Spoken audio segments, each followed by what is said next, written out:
Okay, we finished the reference grids that are here, and I can expand that and show you all the squares. So each one is there. It is locked. If I unlock them next to that little space right there, then you can see each one as selected. So as I select them in the layer, you can see where they are.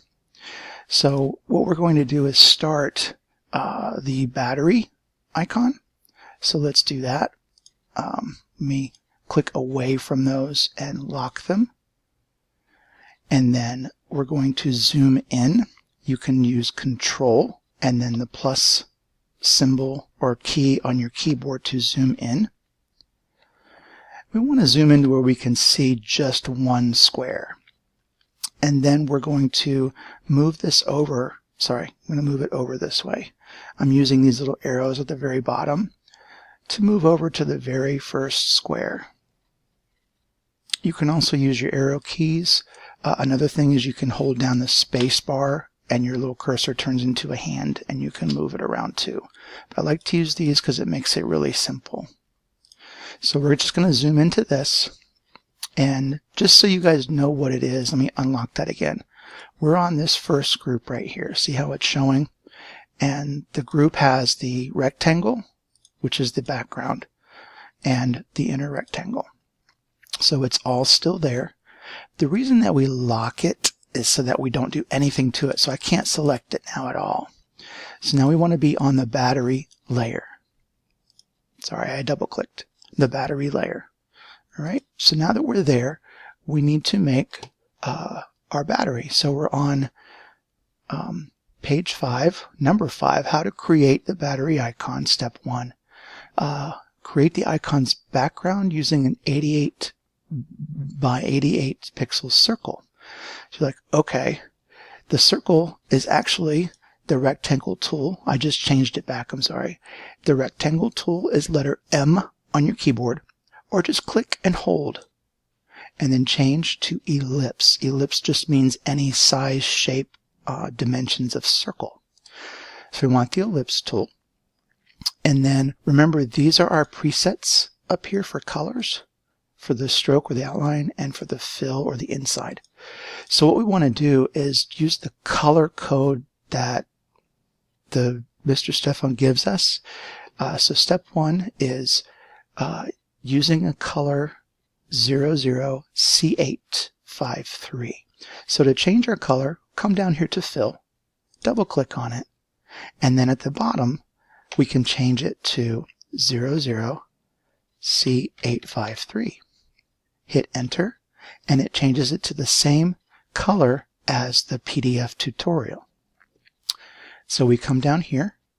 I'm just going to click on the center of this, and we want the ellipse to be 88 pixels by 88 pixels.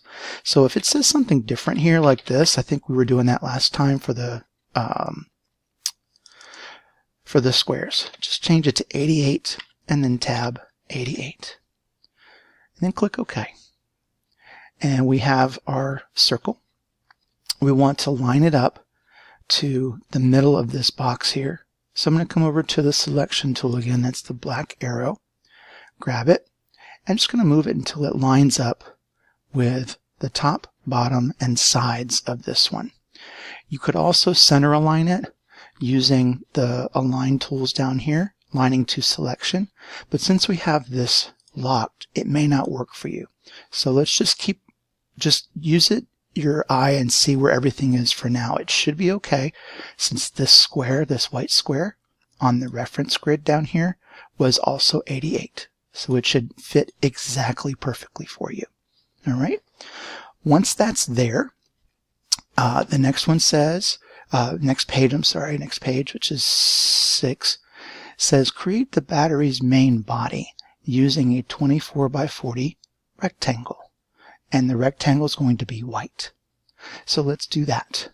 So we want battery, and we want to come over again to our ellipse tool, click and hold, choose rectangle tool, which is M, like Mary. Come back into the center here, and we're going to make our rectangle 24 by 40.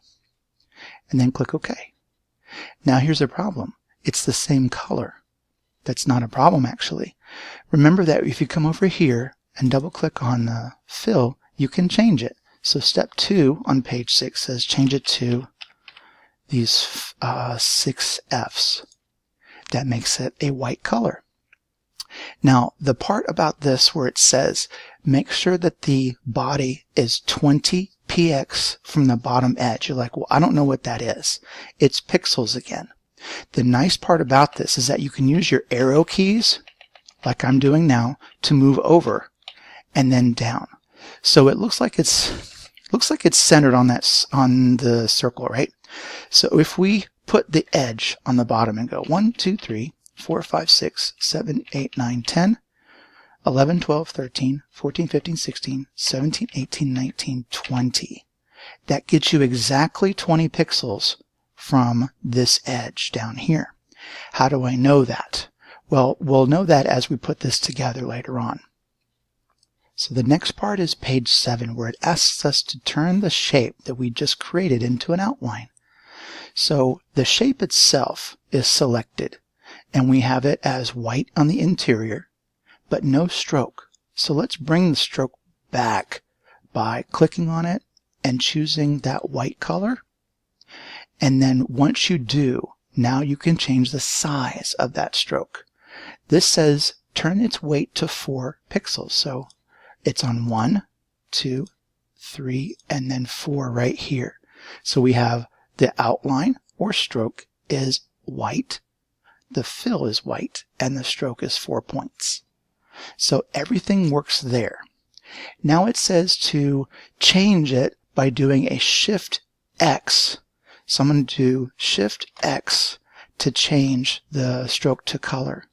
Now, if I come over here to fill and choose none, notice that there's no fill color any longer. It's just the outline, which is what we wanted.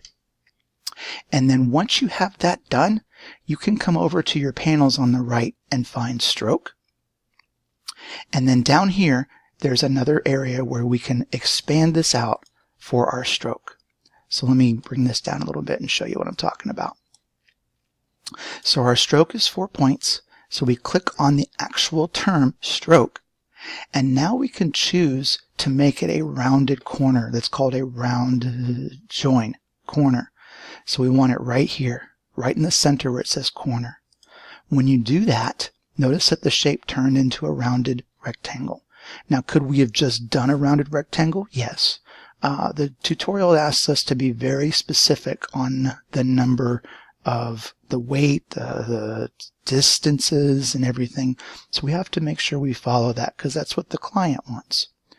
Once that's done, we can go to step 4, which is making the little bars that show the power for the battery. And for these bars, I'm going to expand this so you can see how we're making things. So right now it says rectangle, and that's this part we just made.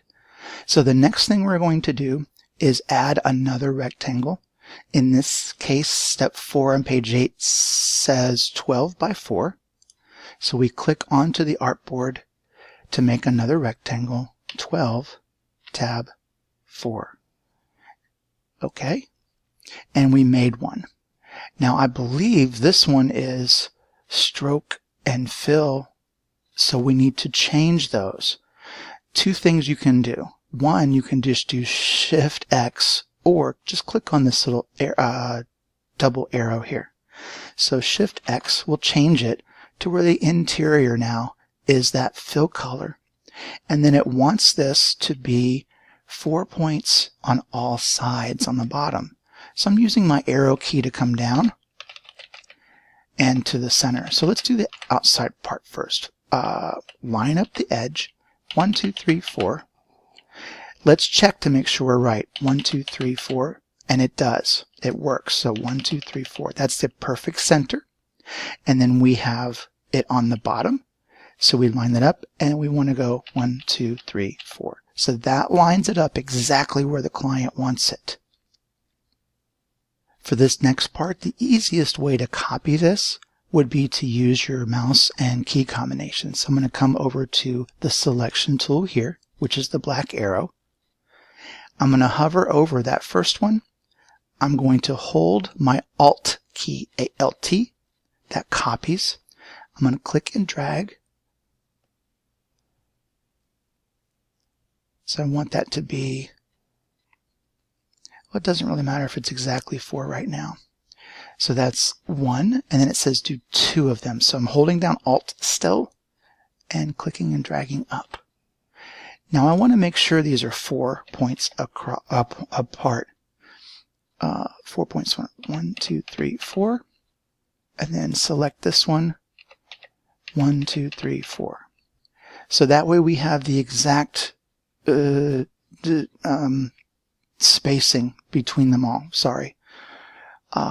And it says it wants us to make a cap after that. But before we do, it wants us to group these together. Actually, I would rather group them when we're all done. So let's add one more.